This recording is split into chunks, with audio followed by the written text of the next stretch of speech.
Hello, beautiful people. Welcome back to the Sports Ball Talk Show. Frank Dion, same camera this week because, hey, just like a few weeks ago, Top G things, traveling, same place, same location. We have an office now. It's a 7-story building. Anyway, we're gonna start off with bum of the week because it is this arguably the worst bum of the week that we've had, despite like Russell Wilson, Zach Wilson, like. I just realized Zach Wilson and Russell Wilson. Wilsons, dude. The Wilsons have had, suck. That's Except for Garrett Wilson. Garrett Wilson has had himself a season. Garrett Wilson has. But anyway, bum of the week is TCU. And we're going to combo this with the UGA CFB championship thing. Because we're going to talk about it. And then we're like, you know what? Bum of the week is TCU. Can't really pick an NFL team. Just because it's week 18, it's hard to judge when certain teams do worse than others. Because like people are resting, not going as hard because you're resting for the playoffs. Like especially if you're... not trying to go super hard. You want to win, but not like, it's not a huge deal if you lose. Like the Eagles barely beat the Giants, but it's like Eagles already have their seed secured, so it's like they don't really need to play super hard, and, Jalen Hurts is getting back into it. Chargers lost to Russell Wilson and the Broncos, but once again, they're not playing super, super hard because they had already locked themselves in at the 5th seed, so it's just tough. So it's TCU for a lot of reasons. It was arguably the worst most entertaining, at least entertaining college football championship game of all time. Mm-hmm. Least because it was not competitive at all. The final score was 65-7. Yeah, it was a 58-point lead by UGA when the game was said and done. The reason it was arguably most entertaining is because 72 points getting scored in a game is entertaining. But when it's all one-sided, it's kind of meh. But UGA set multiple records. The highest single team scoring in one game in a college football championship game up until now was 55 points. Not only did UGA beat TCU by more than that many, so now the highest point differential was, I don't even know what that was, but it was less than 55, whatever it was, is now 58, and they scored the most with 65. I think everyone, in their heart of hearts, kind of expected UGA to win just because they were an absolute monster going into this thing. They were 2 touchdown favorites. Defense is unstoppable, even though Stetson Bennett's not that guy. He's proved himself to be good enough to get it done twice now. Walk on at UGA, 3rd time ever that has been a repeat back-to-back championship in college football since the 1970 transition to championship games. But people are like, you know what, TCU is underdog. They have a good underdog story, so a lot of people bet money on TCU, which, if you're one of the people that thinks the NFL and college football and all that stuff is fake and it's Vegas runs it so they can make money, 90% of the money was on TCU to cover. So, if their ideas make money, then TCU is not winning by any margin. UGA blew them out. I mean, I don't know what this means for next year. A lot of these good guys at UGA are done. Stetson Bennett's done, so their star QB is done. A lot of their defensive players, like Jalen Carter, is declared for the draft already. A lot of these guys are probably going to be first, second rounders because this defense was unbelievable. They kept TCU to 7 points all game. And this is with TCU getting to the point where you're down 7 touchdowns, you have to make plays you're making deep balls every play you're going for it on every 4th down. It's to a point where the only thing you care about is scoring as quickly as possible, and they still couldn't do it. And this is after TCU had a very close game with Michigan and beat Michigan, who had a very high octane offense and had not as good of a defense, but it was a decent scoring game. That defense kept Ohio State to 30 points in the Ohio State-Michigan game. Yeah, so. I mean, Michigan was a very entertaining team, and TCU was up until this point. So people were betting on TCU underdog. It was a good story, but, I mean, when you bring it back down to reality, there was no way they were beating the Dogs, but I did not expect a 58-point victory. Here's the thing. When a couple weeks ago when we were talking about this, I genuinely thought Michigan was just going to smack TCU. I did too. That didn't happen. We both called them. I was shocked. It happened this week. Georgia just pummeled, curb stomped them. I am just angry because I wasn't very entertained by the game. But you know what? Shout out to Georgia. That was a monstrosity of a game. At first, it looked like TCU was promising. The first drive, if that guy actually caught the ball, it could have been a touchdown. It might have been tad overthrown. Yeah, it's a tad overthrown, but still, I mean, point is TCU's just embarrassing. Especially TCU all season has been a second half team. So it's okay, yeah, they didn't score a ton in the first half. Even knowing they're a second half team, they still got embarrassed in the first half, but they didn't do anything in the second half. Stetson Bennett had nearly 400 total yards between passing and rushing, and he had 6 touchdowns, 4 passing, 2 rushing. Unbelievable. Brock Bowers, the tight end for UGA. Oh my gosh, this guy's a monster. 150 yards and a touchdown, and then didn't even play all game because once he got to a point, They took Kirby people Smart. out. Yeah, took people out. Which you think it's like, okay, why would you take people out? That's like the Super Bowl, basically. It's like this is no time to rest because you don't need to rest for next game. I understand it because all of these studs are leaving next year. Yeah. Let's go and get the freshmen and the sophomores some championship experience. That never happens. Like you are never winning by so much in a championship game that you can give your rookies essentially play time. And they did it, and they still scored multiple. They scored like 10 more points in the last couple minutes with their freshmen and sophomores on the field, which. I mean, that's just it is crazy. It was crazy, yeah. Like after the first couple of drives, and I mean Georgia just scored every single one of them. I mean, they were up I think 45 points at one point, 4th and 5. Kirby says, "Yeah, let's go for it anyway." Just absolute disrespect to the TCU Horned Frogs. He was like, "Yeah, let's go for it. 4th and 5. Let's go for it. We can afford to lose it." And I mean, it was a slap of a game. I mean, like I said, we saw this coming, but to see this and set so many records, I mean, it kind of comes into the question, is it, where does UGA rank? How far is the distance between them and Alabama as, let's say, a dynasty of a college football team? Because Alabama has been dominant. They're like the Patriots, essentially, of the last 10 years, because even though they don't win a championship every year, it's nearly every other year that they're at least in it or winning. They're one of the other two teams that have won back-to-back championships in 2010 and 2011. They've won several more since then. They've put some of the best players currently playing in the NFL, Jalen Hurts, Mac Jones, Tua Tagovailoa, a slew of receivers. Yeah, a bunch of defensive players. Derrick Henry, Alvin Kamara, Josh Jacobs. Devontae Smith. Yeah, Devontae Smith. There's so many guys that Alabama has put in the NFL that are top guys now. So it's now that UGA has won one of them against Alabama. They did that last year against Alabama, and now they've done it again. It's and their margins of victory were much, much higher. They've broken records at their margins of victory. It's how far is what does UGA have to do left to surpass Alabama and your guys' opinions? Staying good for the next 3 to 4 years, I think that's Nick Saban, unfortunately. He's getting older. You kind of saw him taking on during this game that role of the announcer, the play-by-play breakdown at halftime and the beginning of the game, but I think he's kind of transitioning out of his coaching years and into his commentary years, unfortunately, which we were lucky to witness the greatness that Alabama has had over the past few years. Even though I'm an Ohio State fan, I still appreciate that. I think that Kirby Smart, especially with his recruiting class this year, has all of the tools to continue to be great. The quarterback they threw in favor of Stetson played great. Yeah, he played fantastically. The whole team just looked great as a whole in garbage time, and I think that's you can really tell if they're not just handing the ball off every play in garbage time, that's when you can tell they have trust and faith in who they're doing next.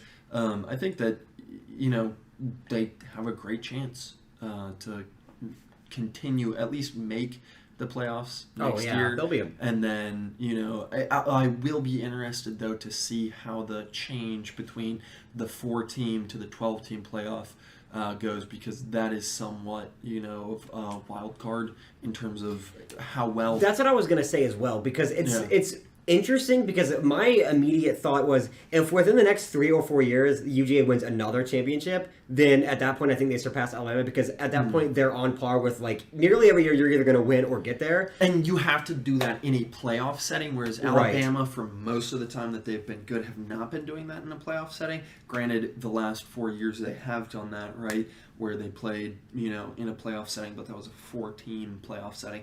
If Georgia can do that in a 12-team playoff setting, I think that cements them as an all-time great team. Yeah, and not to mention now that there's 12 teams and all that, and now that Georgia completely destroyed TCU, a lot of young recruits are going to be looking to Georgia to come. That's exactly why Alabama was so good for so long, is because they established themselves as this titan of the college football world. And anytime that there's a recruit, they would rather be a 3rd, 4th stringer on Alabama than a starter in Nebraska, because you have a chance at a national championship every year. So. Yeah, and Georgia's got a good program, similar as Alabama, and Georgia proved it here. Forget the game right there.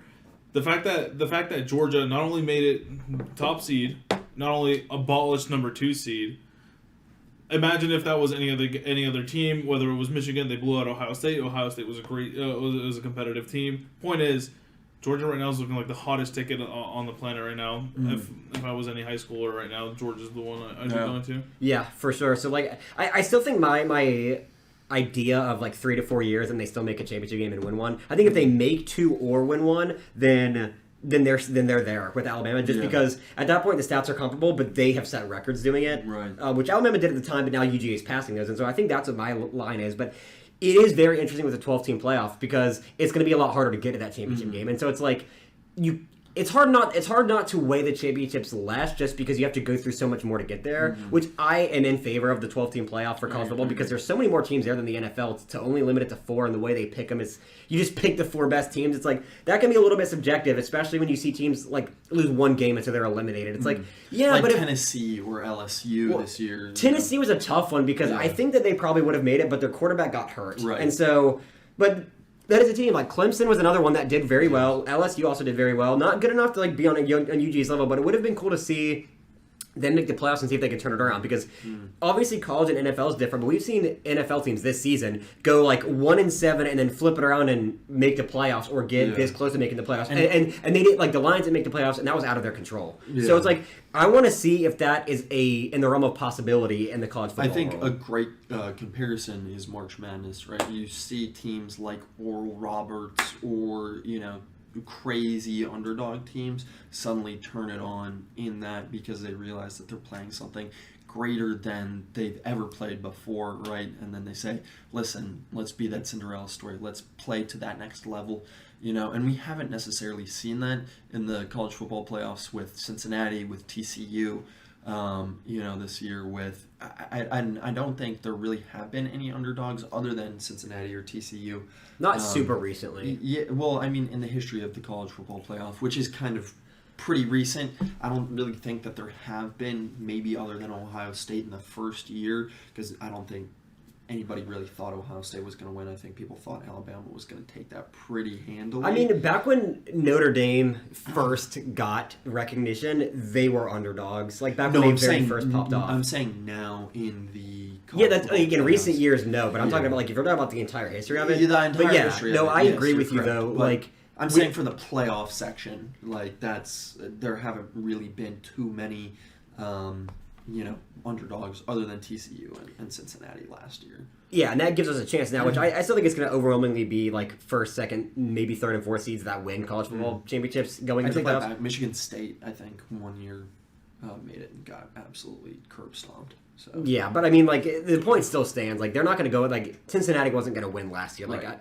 It's going to be nice to see that someday that's going to happen. Like someday George, like whatever UGA of that time exists, is going to have a bad game because that's all it takes. Like I've said it before. Many commentators said it before. We all have. The playoffs is a completely different season than the regular season. Like you are playing that's a fresh start. Everyone is 0-0. You are going into it not thinking sudden this team. Death. Yeah, it's sudden death, dude. You have one bad play and your season's over versus one miracle play and you win the Super Bowl. Like it is that. It's this. There's a very fine line. You have to be perfect. So it's going to be interesting to see. But for now, we'll leave it at that. UGA, Monsters. Unfortunately, TCU, Horned Frogs, bum of the week. Yeah. But we'll move on. Sean Mcvay. Sean Mcvay is on the hot seat. Baker Mayfield got another coach fired. Maybe. I mean, it's kind of tough to say because it seems a little bit more mutual than, like, let's say Cliff Kingsbury, who just got released. Yeah. Because Sean Mcvay, there's been a rumor for a couple of years that, probably 2 years. 2 years, yeah. That he's going to temporarily retire from coaching, go do commentating for, let's say, 5-10 years, and then come back to coaching. Then he went and won a Super Bowl, and people thought maybe after that run. But then he said, all right, let's run it back. And then Cooper Kupp gets hurt, Matt Stafford gets hurt, Aaron Donald's going to retire soon. Like, it's coming to a point where it's kind of like Sean Payton leaving the Saints last year, where it's like there's not much left with the team. So from the reports I was reading, it wasn't saying Sean McVay is quitting. It was saying fired, which is what surprised me because Sean McVay is not the problem with that team at all. The fact that he won any games without any of their studs is unbelievable. Like some of the upsets they had, especially the Baker Mayfield stuff, coming in with a day's notice and then winning a game on primetime. I mean, it's unreal, but he might be on the hot seat. He might get fired. This is a story that we're obviously going to be covering, but I mean, what do you guys think about, like, assuming that he doesn't just straight up get fired and he's not going to do commentating, what do you think is next for Sean McVay? Oof. Well, I mean, there's a lot of teams that are looking for a good coach right now. Where do you think he goes? So I have an idea, but I want to hear what you guys have to say first. I'm definitely not the Broncos. Really? No. You don't think the Broncos would be a good fit, dude? No. You don't think that they'd get like 12 wins with Sean McVay. Like, think about how like we said this before, like you're stacked on paper, but Nathaniel Hackett proved he could not do it. Sean McVay has proved that he can do it. Imagine that with that. Yeah, but I personally, I think it's not 100% Nathaniel Hackett. It might just be a little bit Russell Wilson. I don't know. I think it's a lot Russell Wilson. And I feel like he will go to a team that, because Sean McVay has done this with the Rams, where when he picks up trades and gets rid of picks. What Sean McVay is, he's an absolute tactical genius. He knows what pieces are missing in the team, and he will go and select that piece and keep that so that the team works as one functioning locomotive. Hot take. The Panthers. Ooh, that is dirty. Dirty take. The Panthers. The Panthers have a ton of picks, I believe. Do they have? Panthers have a good bit of picks. Yeah. So do the Raiders. Raiders. Ooh, Raiders isn't a bad pick. But imagine Sean McVay and Tom Brady go to the Raiders. Oh, that is disgusting. Imagine that team. That is disgusting. Devontae Adams. Devontae Adams. Hunter Renfrow. Josh Darren Waller. Help me. Mac Hollins. Max Crosby on that defense. That would be insane. Oh, nasty. I would love to see that. Wait, here's my thing. I want to touch on one point you made before I give my opinion, and I think that if my thing happened, NFL's over next season.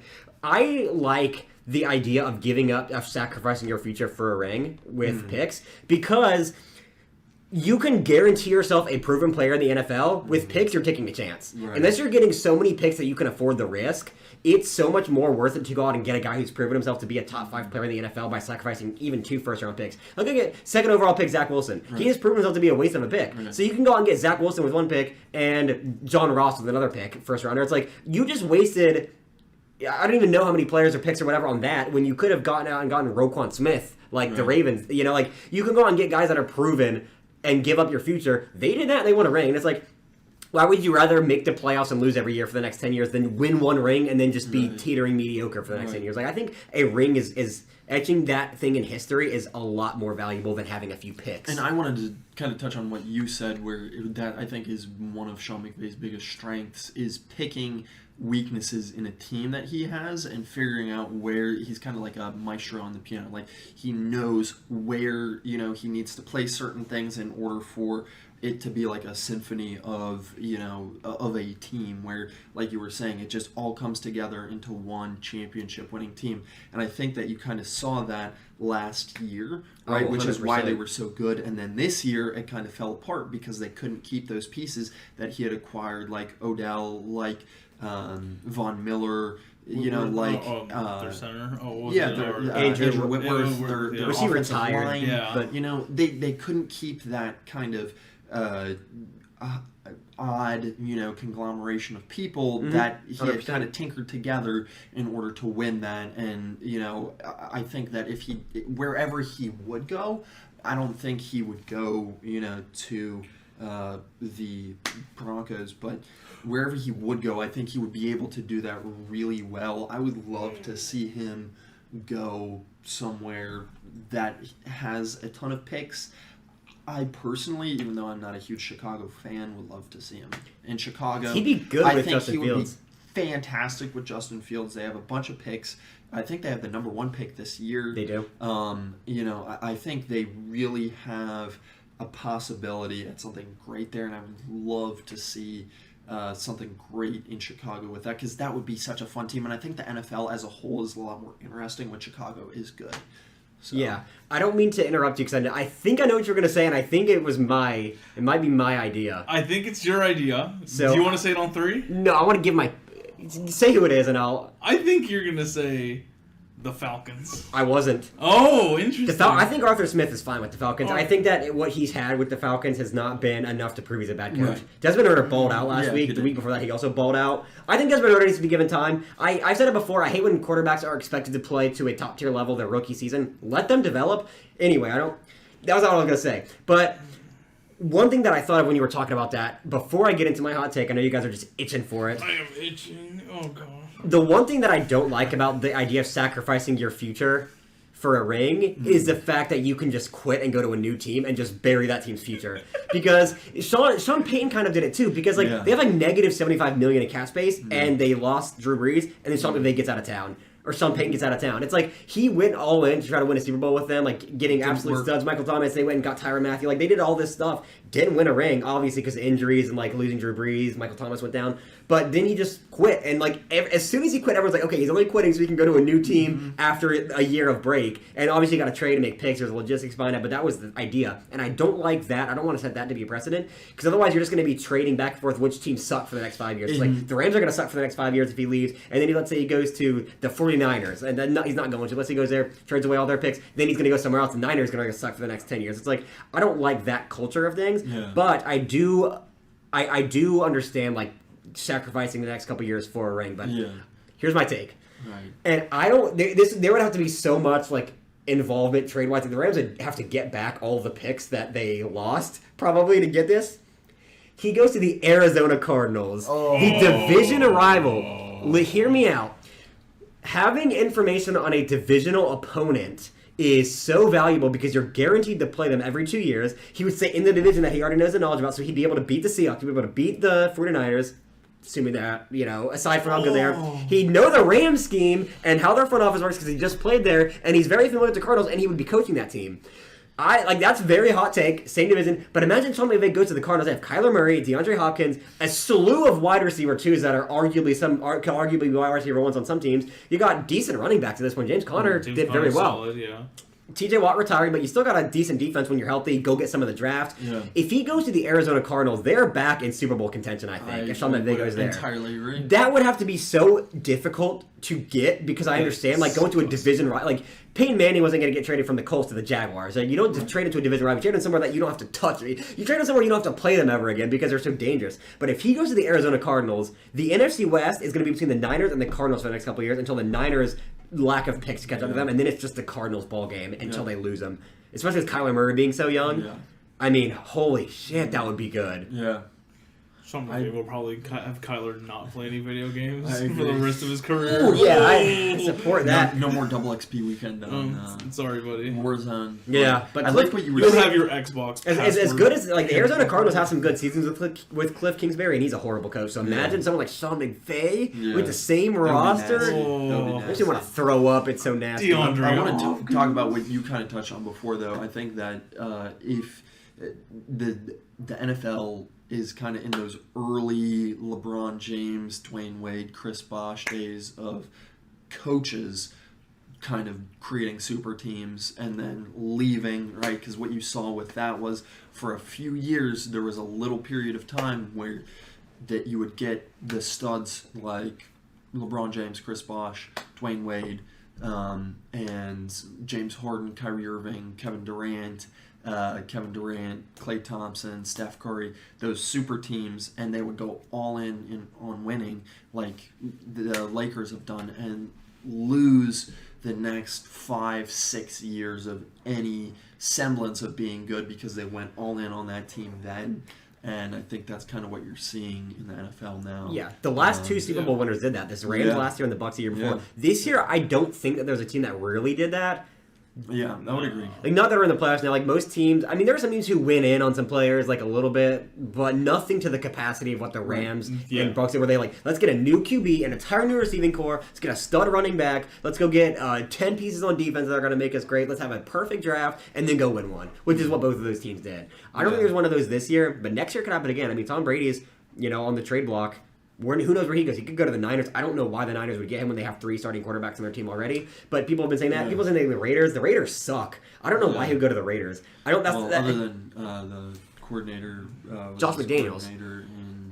And I don't think that the step up from Derek Carr to Tom Brady currently is enough to bring you from a poverty team, arguably going for the first overall pick that season, to a Super Bowl caliber team. I would disagree with that. I think it is because I think that Derek Carr is just his leadership on that team and his relationship with Josh McDaniels. I don't think is where it needs to be. And I think if you bring in a quarterback who already has that relationship and then can with do Josh things, McDaniels, yes. With other players, no. Derek Carr and his team get along so good. It's like Davante Adams said, he literally went to the Raiders to play with Derek Carr. That's the reason he went there. And so it's like, if you go get Brady and get rid of Carr, you are potentially getting rid of Davante Adams. Even if not, though, like even if you have that relationship between Josh McDaniels and Tom Brady, Josh McDaniels, I don't think is a good enough head coach. The play styles of Derek Carr and Tom Brady are very similar in the sense that they're very pass heavy, not going to rush, not going to stick the pocket too much, maybe a little bit. But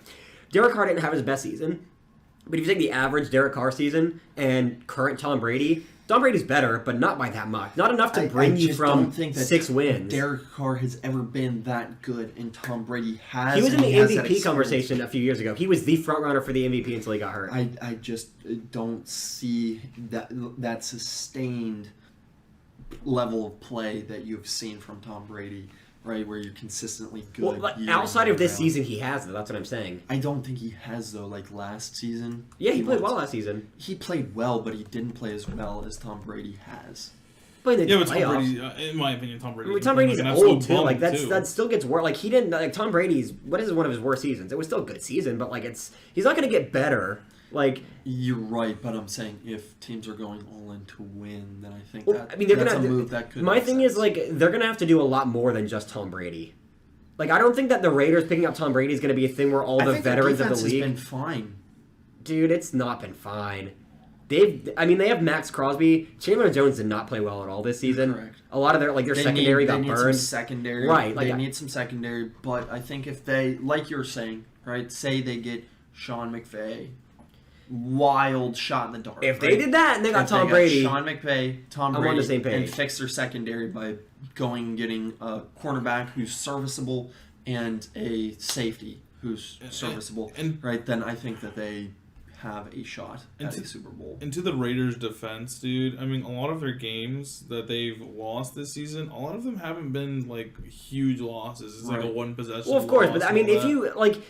That's with a lot of teams. Like, the Vikings are the same way. Yeah, there's, like, other teams that are the same way. It's like... And the Vikings just manage to eke things out. Like, they're just the exact opposite of theirs. Barely winning games versus barely losing. And so, like, I don't think Tom Brady alone is going to do that. And I don't see veteran players looking at the Raiders picking up Tom Brady as, like... I don't see other players being like, oh, Josh McDaniels, I want to go play for his team. His team. It's like... That's different than Bruce Arians, who had won a Super Bowl before, then going to the Rams, or Sean McVay, who's, in everyone's definition, a top 5 coach, one of the youngest offensive-minded coaches in history of the NFL. Genius. Yeah. Like, I don't see Josh McDaniels being looked at like that. And so I think the coach is a massive piece of that. And I agree with you there. I think Josh McDaniels gets fired next year if he doesn't turn things around. Yeah, I think he has to. I don't think he stays. I don't either. I don't think he's going to be a head coach in the NFL for that much longer. I don't either. I think it's kind of like Matt Patricia taking his run at head coach. It's like, that was a complete failed experiment. I think it's like people from the Patriots super teams went to go try to be a head coach somewhere else and they all failed. Belichick's the only one who can do it. Right. Yeah. And there's reason for that. Like you've seen like Nathaniel Hackett, for example, offensive guru from the Packers, goes to the Broncos. They just don't know how to manage a team. They can manage parts of a team. They can manage like a very select, like narrow-minded thing. But when you have a whole team under your thing, you have to build the offensive coordinator. You have to get the defense coordinator. You have to get the quarterback coach, wide receiver coach, all this stuff. It just gets too much. Yep. I entirely agree. We'll see. We'll probably talk about this more in the offseason as we see moves being made, where Tom Brady goes, where Sean McVay goes, if that happens. I think the consensus is that he's just going to commentate and then come back later. But if he goes to another team, I'd love to see him go to the Cardinals. I think that would be really fun to watch. I'm not a Cardinals fan. That would be fun to watch. No, I'm not saying it wouldn't be fun. Yeah. It's just so filthy of a move. Then I feel bad for Cooper Kupp and stuff like that that's on this dog Rams team. Stafford, Cooper Kupp. Yeah, Matt Stafford's. I mean, he's not gonna retire soon, but he's done enough. I think that like he could afford to play those types of roles and be okay, like mentor the young guys. But he finally got his ring. Either way, Sean McVay might be fired. Talk about this more. Obviously, that happens. This will be the biggest story when it happens. If he gets fired, if he quits, kind of expected that. No. If he gets fired, unbelievable. But we're gonna move on. Playoffs. Before we do that, our picks. I lost. I won. I lost atrociously, so basically what you learned was you can't trust any of the picks that I made. Yep. Basically what I learned is I cannot trust the Browns on anything. Yeah, I think I learned that Mike Tomlin at home is not going to have a negative season. I said it all season, and I was right. That's what won me the game. I just wanted to win. Yeah. And I'm not going to say what jersey I got because I'm going to be wearing it next week. I'll show it off to the camera. Oh. A little surprise, yeah. A little surprise. But I didn't do our total tallies for the picks. I'll get those next week. But Gian and I were positive by about 12 to 15 wins. I had one more than Gian because of that last game. But either way, Gian and I were very positive. Frank also tried. But that was the wrap up of that. This is a family show. Otherwise, I would say something to you. Family show. Yeah. But we're gonna get into our playoff predictions now. We're not wagering anything like a jersey just because it's such a small sample spread. It's not a full season of like 80 games. It's just a few games here and there. But we're gonna give our predictions for the playoffs. So, Gian, would you like to go first with the playoff graphic? If you want to look at that, take a look. Look here. Got the NFC on the right side and AFC on the left side. I wanted you to just give me every single game all the way up to the Super Bowl, and we'll update it week by week as like playoff teams get eliminated that we probably got wrong. But just for now, give me all the way to the Super Bowl what your picks are. Dolphins will smack the Bills. Okay. Dolphins are 7th seed? Yes. Okay, so the Dolphins are going to play the Chiefs. Dolphins. No. Lowest seed plays highest seed. They'll play the Bills first. I'm talking about if they beat the Bills. Oh. I'm saying they're going to play the Chiefs after that. Okay, yeah. So Dolphins will beat the Bills, and then Don't you dare. They're smacking the Chiefs. Tua will be back. If Tua is back, they are smacking the Chiefs. Okay, so Dolphins in the AFC Championship game. All right, what do you think? Bengals, Ravens? Don't think about that. That's easy. Yeah, Bengals should beat the Ravens. And then Chargers, Jags. Ooh. I want to see Trevor Lawrence win. I do too. But the Chargers are just too good. They're healthy now. After not being healthy all season. This is tough. This one's going to be a close game. Very close game. It's going to be Chargers. I'm sorry. Okay, so you got Chargers, Bengals. Chargers, Bengals. That's another one, dude. Don't think. Yeah, Gut instinct. Gut instinct. Chargers. Chargers versus Dolphins, AFC Championship game. Chargers. Chargers to the Super Bowl. Okay. Oh my gosh. For the Chargers to the NFC, Super Bowl. Seahawks versus the Niners. That's a hot take if I've ever heard it. Niners. Yeah, it's easy. All right, Giants versus Vikings. Vikings. Cowboys versus Bucks. Cowboys. Okay, Cowboys, Eagles. Cowboys. Vikings, Niners. You know the answer, dude. I feel disgusting. The Vikings. Oh, Yeah. that is Vikings. This is the worst take. Cold This is the worst take in the That's a show. cold take. I admit it. Ice cold. I admit it. Vikings, Eagles. No, it's Cowboys. Oh, Cowboys, Vikings. Cowboys. Cowboys, Cowboys, Chargers, Super Bowl. You're Oh. disgusting. I would pay you $5 if that happens. Although, to be fair, he did predict this at the beginning of the year. So This was my prediction. this was his prediction. Okay, that's fair. Yeah, stick to your so guns. he's sticking with it. All right, So. I'll go next. I'm going to go Bills beating the Dolphins, just because I'm not entirely confident that Tua's going to play and be 100%. If they were, I would honestly bet the Dolphins because I think that when they were both completely healthy, the Dolphins won and the Bills are hurt now. But I don't think Tua's going to be 100% if he plays at all. Yeah. And that's my worry. If Tua's not playing, yeah, the Bills are obviously. Yeah. That's- But I think even if Tua plays, he's not going to be 100%. Every time he's come off a concussion, man. I mean, he doesn't play horribly, but anyway, Bills. Probably his last season. Bills going to win that one. I'm going to pick Bengals, the Cincinnati Bengals to play that. So we got a Bengals-Bills. Then I'm going to pick the Jaguars to upset the Chargers at home. Oh! The Jaguars beat the Chargers earlier in the season. The Jaguars smacked the Chargers. They weren't healthy, but the Jaguars are also at home now. And the Jaguars also did not play horrible ball at the beginning of the year. And they're playing good now. Jaguars at home going to get a playoff win, go against the Chiefs, and get smacked. Chiefs to the AFC Championship game. The Bengals are going to beat the Bills. Chiefs are going to beat the Bengals. 3-0 the Bengals are against the Chiefs. It is time for Andy Reid to craft the most duplicitous playbook that you've ever seen. We got and Stephen A. Smith over here. they're going to do a ringer on the rosy carousel like they did last game, which is disgusting, by the way. That was just disrespectful. Okay, let me tell you something. People have been saying it's disrespectful. The reason they did it... In a good way. The reason they did it was to throw off the defense as to where their skills players were going to be. And it was genius. They had Jared McKinnon under center, Travis Kelce where the halfback is, and then Patrick Mahomes just standing behind all of them. So, genius setup, and it was a good play. Anyway, Andy Reid is going to just craft the most duplicitous playbook. throw absolute seeds to Travis Kelce, absolute seeds to Jerick McKinnon, Jerick McKinnon has been unbelievable the past few weeks. He's got like 6 touchdowns in the last 5 games as a running back with receiving catches. So Chiefs to the Super Bowl, Chiefs on top. NFC, I got the Niners, obviously. I've got the Giants upsetting the Vikings. Oh. The Vikings are not winning that game, dude. They've been too hit and miss all season. The Giants are very good at controlling the game. It's going to be a very close game. It's going to come down to one drive. And I think at that point, it's a coin flip. But I think the Giants are going to have control for the majority of the game, that they're going to win that. Justin Jefferson, I don't think he's going to have a good game. This is Jay Jetta's year. He's not going to get warm enough to just light him up. Justin Jefferson didn't play well the past couple of weeks. No, he hasn't. He's scored absolutely. Not that he's a bump. Obviously, he's the best wide receiver in the league, arguably, at least top 3. No debate about that. But I don't think he's going to be able to get warm against the Giants like he did in some games where he had 200 yards and 2 touchdowns. Yeah. I think the Giants take it in a very close, maybe 3-point game. Bucks-Cowboys, I got to take Bucks because it feels like the story is written for Tom Brady to pull something out of his ass and at least make a playoff run. He is 7-0 against the Cowboys. I understand the Cowboys are really hot right now. They've been playing well all season. They've also been very hit or miss sometimes. And I think that the Cowboys in the playoffs, Dak Prescott has not played well in the playoffs. He has proven that he can't do it.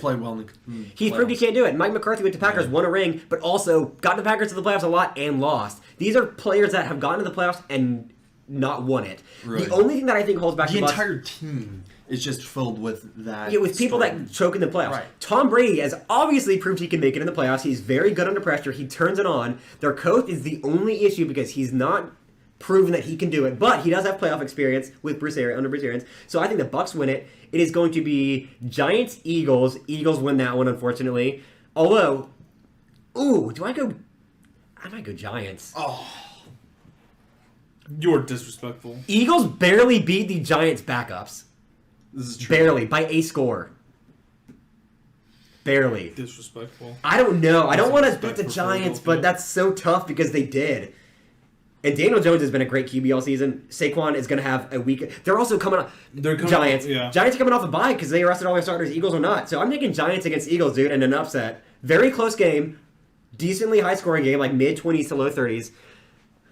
Giants. NFC Championships. For the Niners-Bucks game, gotta take the Niners. Brock Purdy's been disgusting. Him and that George Kittle connection have been unbelievable this season. Christian McCaffrey back in that running back 1 conversation. He's back there. He has had an unbelievable season. He's no longer with the bum Panthers. He's had a good, healthy team, good coaching around him, and he's unbelievable. So it's going to be a Niners-Giants NFC Championship game. And unfortunately, the Giants are going to go down. Niners to the Super Bowl. We're going to have a Chiefs-Niners repeat.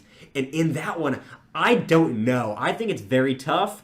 I think the Chiefs pull it out because Patrick Mahomes, Travis Kelce, Andy Reid have a lot more playoff experience than Brock Purdy or Jimmy G, either one that goes in there. I think that they have more of a proven it record in the playoffs. And they're trying to hold on to the hope that they are a dynasty because the Chiefs, obviously, unbelievable. Patrick Mahomes, they've been to the AFC Championship game last 4 years. I don't even need to go off the resume that they've done the past 4 years. But the fact that they're not winning rings every other year like the Patriots were, kind of got the question is like, is Patrick Mahomes even capable of beating Tom Brady at this point? Even if he wins like a couple in a row, it's like even at that point you still have as much as Tom Brady. He needs to get another one. I think they pull it out in a very close game. I think it's a 1-score game between the Niners and the Chiefs, maybe even going to overtime because the Niners are going to put up a freaking fight. Yeah. Who's winning? Chiefs. Chiefs? That's what I was saying, yeah. Okay. But it also comes down to Brock Purdy being able to play in the playoffs because they could lose in the first round against the Seahawks if he doesn't know how to play in the playoffs. And so the Niners, I think if they beat the Seahawks like we expect them to, which is 10 or more points, then they go to the Super Bowl. I think if they barely beat them, they probably lose in the next round just because they're going to beat the Seahawks. But it's a matter of, is he how much confidence do they have in that next round? Right. Like, if he's barely scraping by the Seahawks, who barely made it on the Lions getting them in, it's like, if he can barely beat them, then I'm not confident he can play some legit contenders. Just because the pressure, and that's nothing against Brock Purdy, because he's a rookie, played thinking that he wasn't going to touch the field this season because he's the third backup. Right. So even if he goes there, and even if he loses against Seahawks, I still think Brock Purdy has done an absolute hell of a job taking this Niners team to where they are. But I can't count on them to win a Super Bowl based on a rookie playing good in the regular season. Yeah. So that's my pick for the whole Super Bowl. I'm going to be right about every single one of them. We'll update this next week when we're both wrong. But, Frank, what is your picks? AFC, will say Dolphins, Bills. AFC, Dolphins, Bills. I'm going to go with the Bills just because I think the Dolphins aren't going to have Tua back and have Tua be healthy. I think they barely squeak that out. I think the Bengals smack the Ravens. Okay. I think the Chargers win. And then So Chargers, Chiefs. Yeah, Chargers, Chiefs. I think Chiefs take it. Okay. And I think the Bengals take Bengals, Bills. Chiefs, Bengals. Yeah, Rematch in the Chiefs, AFC Championship game. I like that. again. And I'm gonna go with the Bengals. I think it's their year That's to fair. make it. I think that's like if I could have a safety pick where like I don't lose credit essentially for a pick. The only thing I would swap is Bengals beating the Chiefs in the AFC Championship game because the Bengals have won the last 10 games in a row. I don't know if you guys knew that. Yeah. They're unbelievable. They're been unbelievable. They have been so good in this last stretch of the season, and I think Joe Burrow, Joe Shiesty, really looked and took it in last year when they lost to the Rams, and just saw that half-ass performance at the very end of the game, and was disgusted and decided to come back and say, F this is our year to win. And I think as a whole, as an organization, they're taking that next step, and not to spoil things, but they're my pick for the Super Bowl champions. That's the other thing also. Like I think that Bengals go to the Super Bowl and then beat the Niners if they do. I just exactly what you said. The Bengals are probably the hottest team. They're not as fun to talk about as Niners just because they don't have the same story. Right. But on paper, they have been the best team in the NFL the past 10 weeks. Right. That's that's over half the season. That's a massive sample size. Like you can't deny how good they are. Their receiving core is arguably best in the league. Quarterback top 3 in the league at least. I'd say Joe Burrow's the second best quarterback in the league easily. I think he's running back core has been fantastic. Patrick Mahomes. No one touches Mahomes. Like as much as I'm not just because I'm a Chiefs fan. What my Patrick Mahomes has done is no one's touched him. But Joe Burrow, I think, is a second. Like, quick little side note: if I had to pick quarterbacks to be the franchise, like I was starting an NFL team, and then I had to pick a quarterback first, Patrick Mahomes is my first pick. Joe Burrow second. Trevor Lawrence is my third. Ooh, hot take. Disgusting. Justin Herbert's my fourth. Josh Allen's my fifth. Yeah. Because I think Josh Allen is at his peak. Trevor Lawrence is showing what he can do. And he's still not there yet, and he's young, and he's got that dog in him. I think Josh Allen is one of those guys that once the pressure gets to him, he slips a little bit. And Justin Herbert, we don't really know yet. So, but we've seen his talent in the regular season, so that's why I put him slightly above. That side note. NFC Niners, picks, Seahawks. Taking the Niners. I'll take the Giants as well. Good pick. I don't think that the Vikings have what it takes this year. I think they always choke. Yep. I am also taking the Bucks. I think that I've said it all season, the Cowboys do not have what it takes in the playoffs by far, and have shown that these last few weeks. Bucks, Niners. Bucks, Niners. I think the Niners take it.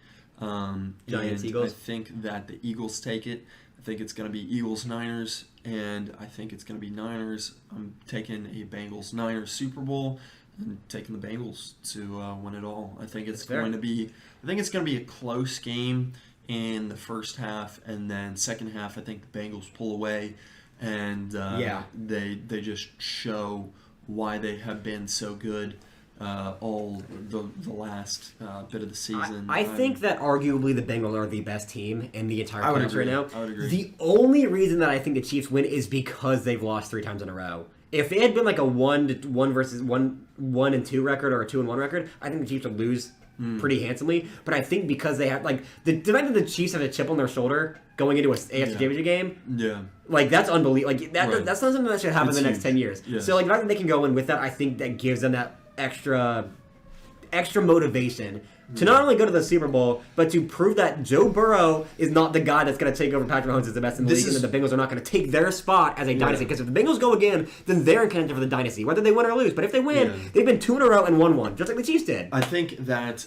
the counter to that is that whether or not this is valid, I think the Bengals are kind of pissed about the Bills game and getting screwed with that. They are. And so they have a chip on their shoulder about that, right? And so they're going to go in with that saying, listen, we got disrespected here. The NFL didn't give us what we thought we deserved. We're going to go in and take what we deserved, whether or not they're going to give it to us. And so that's why that's another part of the reason that's true, dude. It's so tough to pick between those two. Like I don't know.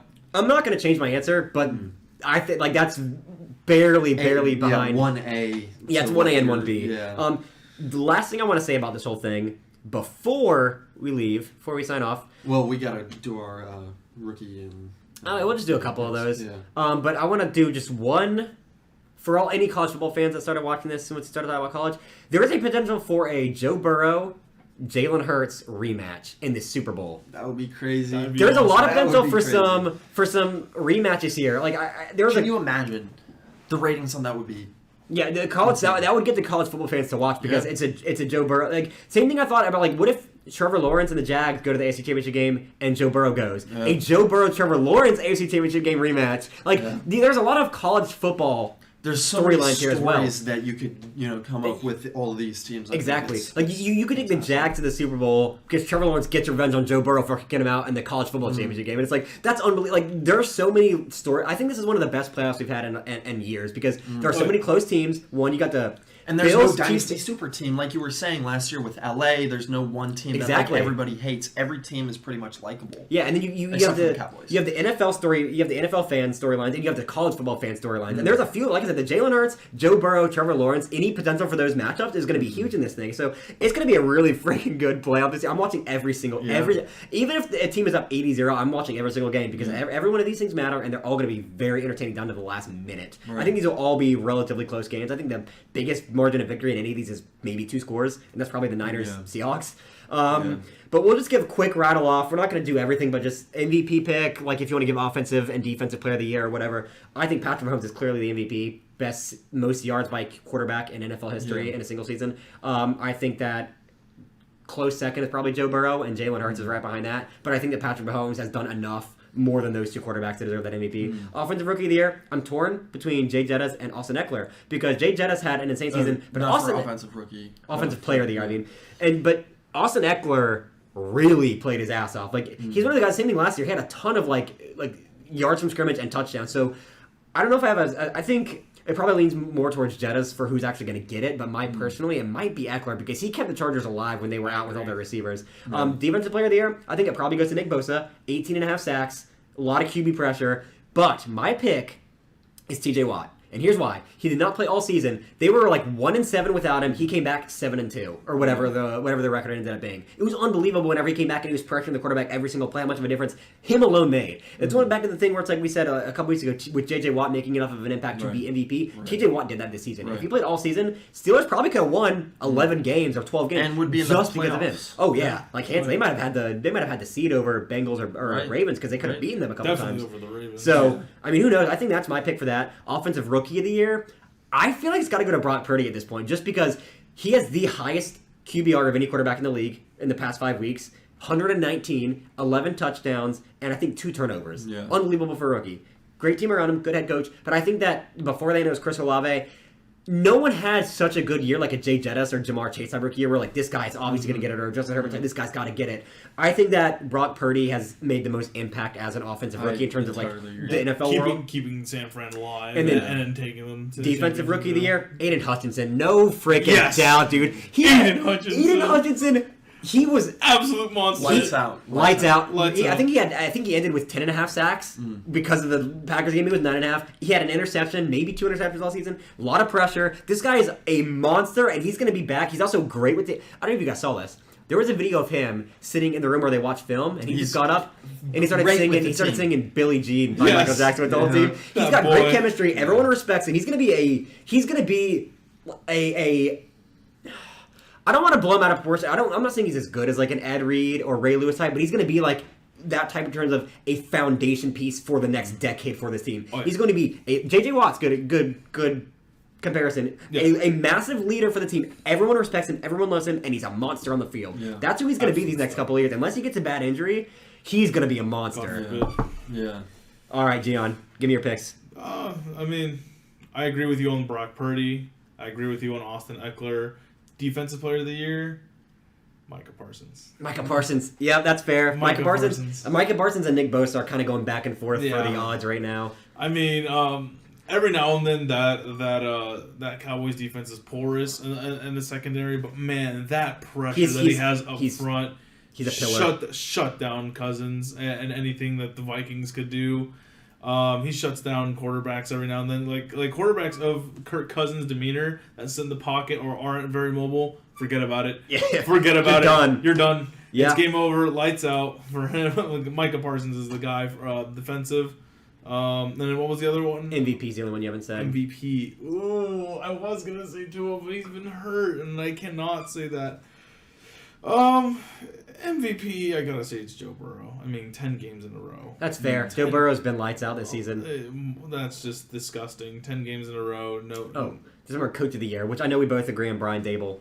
Brian Dable. But Coach of the Year, I think a second is NCDC for giving the Lions a 9-8 record. I think it's Dan Campbell. I'm going to disagree with both of you. I think it's Dan Campbell. Campbell. No, and that's a fair disagreement. I think it's between those two, and this is the discussion Gian and I had actually earlier today. The only reason that I think we're on Brian Dable is because I think that making it to the playoffs is huge. That and also I think that on paper. Like, if you gave them the exact same head coach, I think the Lions would do better because I think they have better pieces. Yeah. The only thing that I think... I don't even know, because the quarterback play was pretty even. Daniel Jones probably eked it out. The receiving core, way better on the Lions. Oh, yeah. Even with their injuries on the receiving core, not way to better. Not to disrespect the Giants' receiving core, but I mean, you got Amon-Ra St. Brown almost never drops. DJ Chark attack in the end zone. Williams, when he was back. Jamal, oh my God. Oh, I was talking about Jameson Williams. Jameson Williams, yeah. The next thing is running back. I think they're linear because you got probably Giants Lions eke it out because Saquon Barkley played fantastically this year, but you got Jamal Williams and D Swift. And Jamal Williams, 17 touchdowns, franchise record beating Barry Sanders' franchise record for most touchdowns, hit over 1,000 rushing yards, and then you got DeAndre Swift, who's a really good receiving back. So as a core, Lions eke that out. I think defense, it's relatively linear. The defense, or the secondary for the Giants is definitely better, but you got people like Aiden Hutchinson on that line. And so I think that the improvement from the Giants is a little bit bigger on Brian Dable. And I think the playoffs is what really makes it that one leg up because I don't disagree there. I think that's a perfectly valid thing. But MCDC, I think it's got to be between those two. It's between those two. Especially with how the Lions smacked the Packers at the end of the year. You can make a case for MCDC too because the Lions are a worse franchise than the Giants. The Giants have won 4 Super Bowls. You know, it's not like they're a team they've been bad the past couple years, but they're not like a historically bad team like the Lions, where like they're cursed from not paying Calvin Johnson. Yeah. And there's cases to be made for both, but either way, it's going to be fun to watch.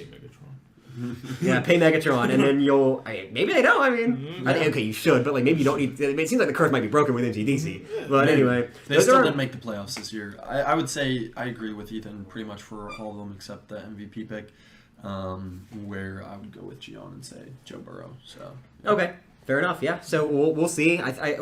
You can look up the odds. We're pretty close to the top 3 at least on all of our picks. Yeah. But that's all for this week. Hope you guys enjoyed. A little bit shorter of an episode. We only did 3 segments, but Dion, stay frosty.